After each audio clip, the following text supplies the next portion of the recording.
Congratulations on your purchase of a Cessna 182 Pro Series 4-channel RC aircraft. First thing we're going to do is do part identification and layout. To begin with, we're going to look at the fuselage. Second, we have our wing panel fully assembled with servos mounted. Third, we have the shock absorbing landing gear that just connects directly into the body. And we also have the nose wheel, which just plugs right in under the front of the fuselage itself.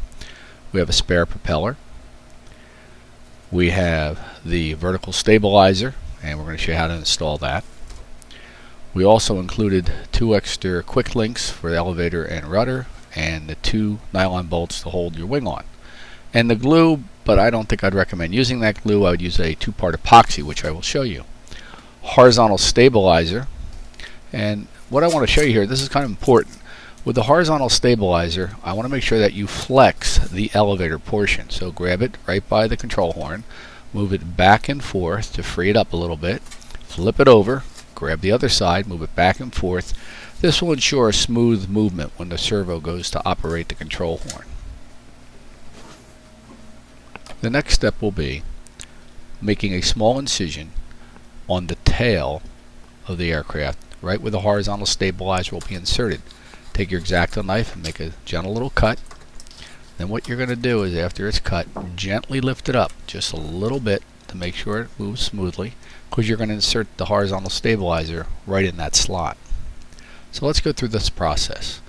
First off, as I stated earlier, I would highly recommend a 5-minute epoxy. It doesn't matter what brand you get.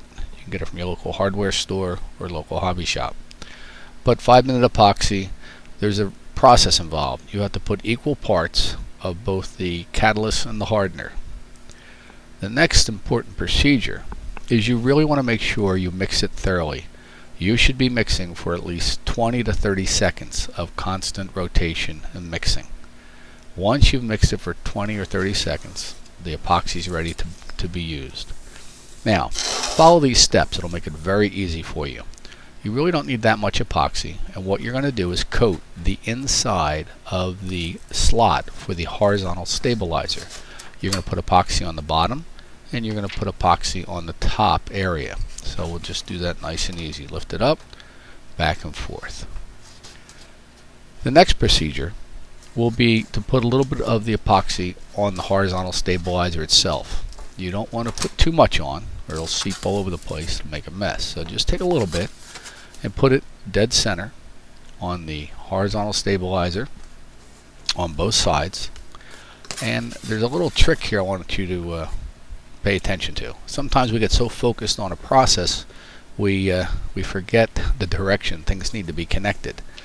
So you could be all excited about putting the epoxy on the horizontal stabilizer, and the next thing you know, you have it in upside down. So I'm going to demonstrate for you. Actually, before you insert it, you're all set to put it in. It has epoxy. You line it up, you're good to go, but there's going to be one little problem that can occur sometimes, and I'll demonstrate this to you. Follow through the whole airplane. You notice that the control horn is up. That control horn has to be on the bottom, so you need to rotate 120 degrees. Make sure the control horn is on the right hand side on the bottom. Gently slide it in, lower it down, and basically you're going to hold it for about 4 or 5 minutes. The styrofoam itself will help generate heat, and that'll cure the epoxy. Make sure that it is square. Make sure that it's at a right angle to the rudder line, which is my thumb is pointing to. Now, once that's complete, we want to just make sure that the elevator is working smoothly, up and down, no problems whatsoever. And the next process we're going to do is we're going to hook up the rudder itself. I was just pointing to where the control horn connects to the elevator. We'll look at that in a moment. But right now, let's do the elevator. Same process. We're going to take the rudder, move it back and forth to make sure it moves smoothly. We're then going to pre-set it in without epoxy and just make sure it fits nice and smooth. But as you notice, it's not square. We have to make sure when we epoxy it that we get it perpendicular or square to the horizontal stabilizer. So let's go over this process again. We're going to take our 5-minute epoxy, and we're going to make equal lengths of both A and B, the catalyst and the hardener. Normal procedures, you put the catalyst down first and the hardener second. Usually the hardener is indicated on a red cap and the catalyst is on the black cap itself. Again, we're going to mix it up thoroughly, and this time we'll be mixing for about 30 seconds or so. Once it's good to go, we're going to put some of the epoxy inside the slot in the body itself, and we're going to then just paste the epoxy on both sides of the horizontal stabilizer. Now I'm purposely taking a little bit extra time here to show you this because I want to make sure that you thoroughly apply the epoxy to the vertical stabilizer. So make sure you put a coating on both sides, and if you do this, you'll have a secure bond and it'll work out very well. Okay, once the epoxy has been put on that vertical stabilizer and you verify that the rudder is moving back and forth nice and smooth, we're going to go ahead and mount it onto the airplane itself. So follow this next procedure. Insert it into the slot, firmly push it all the way down, make sure it's secure, and then what we need to do is align it so that when we look at it, the right side and the left side have an equal distance. You can use a square, you can use a measuring ruler, whatever you'd like to use. But once it's cured, you want to make sure that it's square, as we show right here. We verify everything works nice and smooth, and we're good for our next step. This next procedure, we're going to put the landing gear on. It is very simple. Take the corner of the landing gear and insert it into the plastic slot in the bottom. Then all you're going to do is slide it across and it'll snap in. So we slide across, line it up on both sides, and we give one good firm push. Hear a little click, and then it's locked in. And we're going to repeat the same process for the nose wheel. So just make sure it's nice and secure and the main landing gear is in. Our next procedure is going to put the nose wheel on. This is not a steerable nose wheel, but what you will notice when you go to fly the aircraft, just a little bit of elevator on the ground will allow you to steer it left and right. This does not require a steerable nose wheel. So here's the slot again. We're going to put it on a little bit of an angle, and we're just going to slide that nose wheel in with a little push and a click, and now we have our landing gear all set to go. So at this point we have the horizontal and vertical stabilizer in. We're going to now show how to hook up the quick link connectors to the or servo arm servos. You can turn it either clockwise or counterclockwise to adjust it. As it comes from the factory, the servos are pretty much neutral, so just go ahead and we're going to make our connections. And then later on we're going to turn the transmitter on and the receiver on, and we'll see if we have to make any minor adjustments. But what I'm demonstrating here is if you have to turn it in or out, you can do that and then hook it up to the actual horn itself. A good rule of thumb, there are 3 holes on the servo arms, 3 holes on the arm itself on the rudder and elevator. I use the middle hole. That gives a nice amount of movement. If you were to move it in or move it out, you'll increase or decrease the throw, and we'll demonstrate that later. Now we're looking at the elevator. Again, it's kind of short, so we're going to turn it counterclockwise, basically unthreading it, and make it longer so that it'll connect to the horn itself. And again, we're going to be connecting it to the middle hole on the horn coming off of the elevator. And that elevator is connected to the horizontal stabilizer. So we just continue to adjust it till we get it pretty much level. We're going to push it through and a little snap, and it's connected. So now we have our elevator and our rudder are all set to go.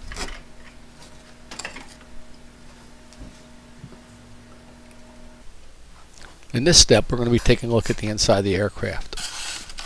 Here we have our receiver and a wire that will connect to our aileron servo. This is a very simple process, and if you follow these steps, I'll guarantee you that everything will work smooth.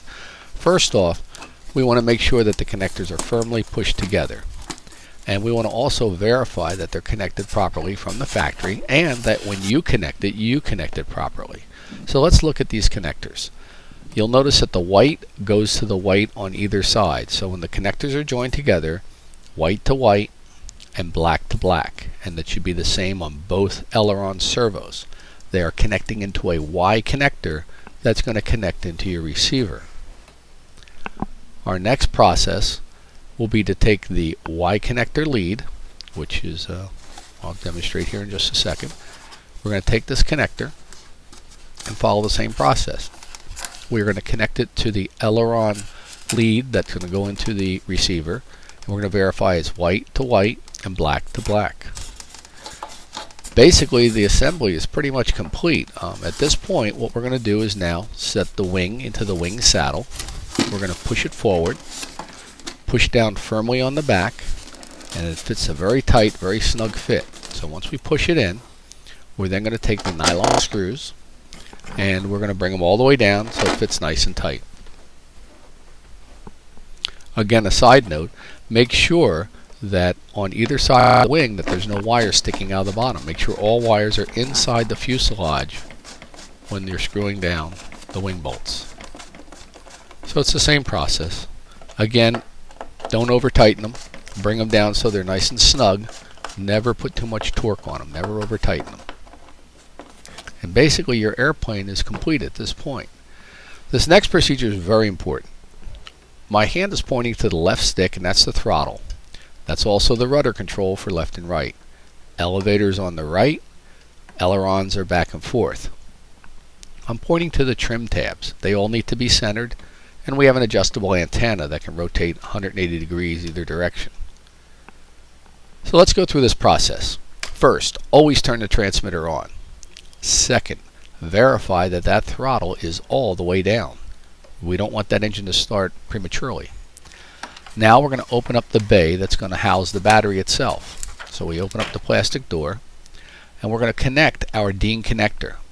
Here's a neat little trick. Look at the DIN connector and see where the slots are. So when you go to connect it, you know which way you're going to have to push the connector. And if you follow this process by looking at it, it connects very easily. There's not a problem fighting it at all. We're going to push the wires forward towards the nose of the aircraft. There's a slot in there all the wires can go into. And then we're just going to gingerly and lightly press the battery into its compartment. Slide the tray over and connect the two little plastic hooks. That'll seal the door. The door now will be shut. Okay, now that we've turned the plane over, we're going to look at the control surfaces in relationship to the transmitter. On the right hand stick is the elevator up and down, and your ailerons for left and right. And it's important that we get their direction correct. So let's just slow down for a minute and take a look at this. If I move the stick all the way to the right, the left aileron goes down. So that's important to look at. Left stick is your rudder, left and right. That should follow back and forth. And your throttle. Do not move that throttle unless the prop is clear of people and obstruction. So you move the throttle back and forth if you verify that there's nothing in front of that propeller. Okay, let's take a look at how we're going to shut this airplane down. How we de-energize or remove the battery. Remember, the transmitter is always the first thing on and the last thing off. So here's what we're going to do. We're going to go ahead and we're going to open up the battery box, number one. So we open up the two twist connectors, remove the battery from the battery box itself, and as we pull it out, what we're going to do is remove the DIN connector, disconnect the DIN connector.